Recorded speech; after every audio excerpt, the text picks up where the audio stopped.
Yes, hello po mga sis. Dito po tayo ngayon sa Crab and Bites ulit. After 3 months, nakabalik ulit kami dito. At medyo okay na po yung mister ko. Nakakapag-drive na po ulit. Ayan. Nag-request po yung mga anak ko dito sa Crab and Bites Seafoods Restaurant. Ayan. Favorite po nila kasi ang crabs dito dahil mga buhay po siya andun. Makikita po dun sa papasok. Andun sa parang aquarium. Tapos ayan. Happy po ang anak ko dahil nakaano na naman po kami mga sis, nakalabas po sila kaya masaya po sila ngayon. Tara po mga sis, kain po tayo. Ayan po, dumating na ang order.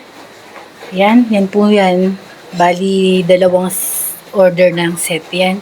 May crabs, may scallop, may squid, may shrimp, tas may tahong siya. 5 klaseng seafoods po yan. Sama-sama na siya. Tapos may corn. Ayan. Mixed seafoods kajun. Yung Korean po. Pero hindi naman siya maanghang. Sakto lang.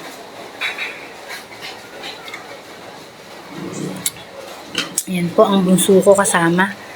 Nangungulit. Pero bigyan lang ng mais. Okay na. Tsaka ikanin. Ang tagal po ng french fries niya kasi wala pa.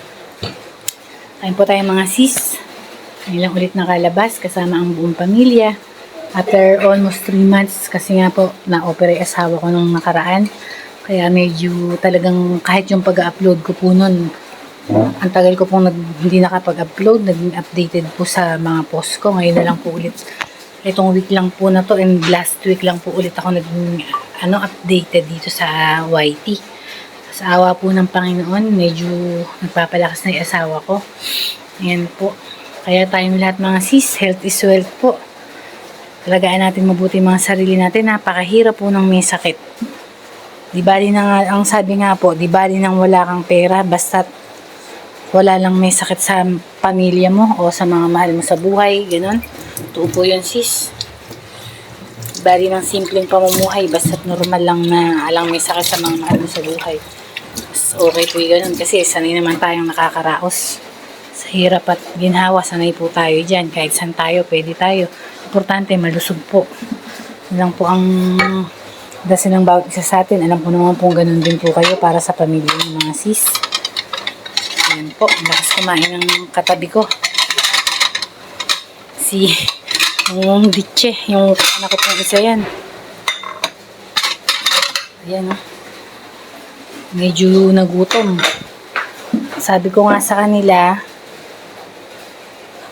tawag doon, sige ka ako anak, pag okay ni daddy nyo at nakakapag-drive na, bawal kasi yung opera po niya malaki.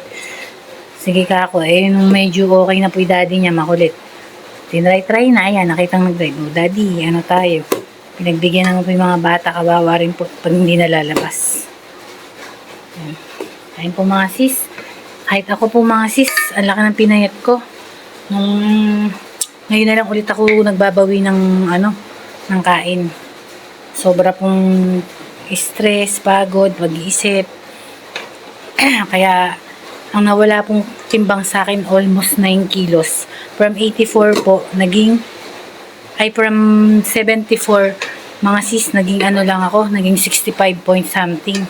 Talagang halos 9 kilos po nawala sa akin in 2 months. Na hindi ako nag-diet, hindi ako nag-exercise, hindi ako nag-zumba. Talagang pag po may sakit sa mahal natin sa buhay at nag-iisip tayo, hindi po mawawala talaga iisipin. Kahit hindi ka mag-diet, kusa kang papayat. Kaya ngayon sis, nagbabawi akong kumain. Nung medyo okay na po asawa ko at lang po ulit ako nagkaganang kumain. Pero halos ilang buwan po ako hindi nakakain. Kaintindi. Ngayon naman sis, nagbabawi na ako. Kasi 65 kilos na lang ako ngayon. Ang laki po ng pinayat ko. Kaya ayun, sabi ng asawa ko, kumain ako ng kumain. Nung una sis, kahit kainin, syempre pag may iniintindi ka, hindi na nakakain. Kaya yun sis, bumabawi tayo. Ito, kain tayo mga sis. Bawi tayo ng kain. Ilang buwang na nawala ng gana sa pagkain. Sa dami po ng iniintindi. Yan, kain po tayo mga sis. Yan ang bunso ko. 2 years old pa lang po yan. Sa January 2. Yan. Yan po yung mga tatlong prinsesa ko, tas yung mister ko po yun. Yan. Yan po ang aking mahal na pamilya. Yan. 3 babae at yung nag-iisa po namin lalaki. Yung pong asawa ko. Tas 4 kaming babae. Ayan. Kain tayo mga sis. Ayan. Corn. Sarap din ng corn nila. Bagong lagad na sinama dun sa pagkakagisa ng seafoods. 3 months po kami hindi nakabalik dito. Dahil nga po asawa ko hindi man pwede. Ayoko rin pong iwanan. Sa bahay lang. Kahirap naman po kami lang mag-iina. Tapos may iwan asawa ko. Kaya sabi ko na sa mga anak ko, pag na lang okay na si daddy, tsaka tayo lalabas-labas ulit. Eh pumayag naman po, mababay po yung mga anak ko, mga sis. Mga mauunawain po.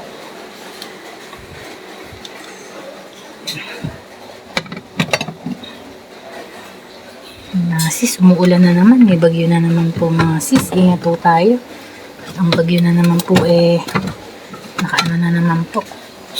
Habang na naman ang ating bagyo. Huwag naman sanang lumakas. Para wala nang apektadong mababagyo na naman. Yan mga sis, shoutout po sa inyo sa mga mahilig sa seafoods. Ayan, okay lang po naman po. Minsan lang naman po mag-seafoods na ganito. Hindi naman po everyday ang seafoods.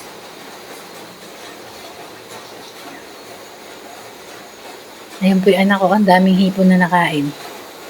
Tinabi sa kanya lahat ng hipon. Favorite po kasi nila hipon, tsaka crabs. Yung po mag-ati na yan. Eh, ako naman po, yung mga gilid-gilid, mga ano-ano, na hindi nila na simot yun. Kinakain ko. Alam nyo na po, yung mga nanay dyan, tayong mga nanay, mga anak muna, asikasuhin, kung ano yung ayaw nilang parte, yun yung sa atin, di ba? Relate po kayo dyan. Bunso ko, ang bait oh. Kain lang po ng kain. Ayan mga sis, malapit na po tayo matapos. Excuse. Ang french fries, matatapos na kami. Wala pa rin ang french fries ng bunso ko. Kasi ang dami pong tao. After 3 months na hindi kami nakabalik, may bago palang ano to. May bagong tawag doon. Meron silang bagong place. Pero dito lang din sa street na to ng sa Kapitan Pepe, Cabanatuan City. Mas malaki po yung bago nila. Doon kami una galing, puno. Dito kami nagpunta sa dati nilang pwesto.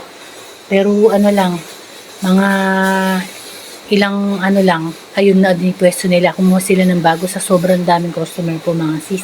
Dito lang po yan sa Crab and Bites, Cabanatuan City. Talagang fresh po yung mga seafoods nila. Masisihan din tayo, sulit po yung presyo niya, masarap. Tapos masarap po siya. Kahit yung kanin nila masarap. Ayan mga sis, shoutout po sa inyong lahat ha. Maraming salamat po sa suporta nyo, sa panonood nyo, sa pagla-like and share nyo po, full watching mga sis, sobrang salamat.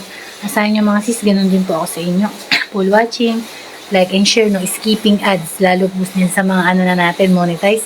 Alam ko po na ano, no skipping ads po ako sa inyong lahat mga sis, lalo na po sa mga friend ko dyan, sa mga friends ko dito na nakasupport lagi. Maraming salamat po sa inyong lahat. Yan po mga sis.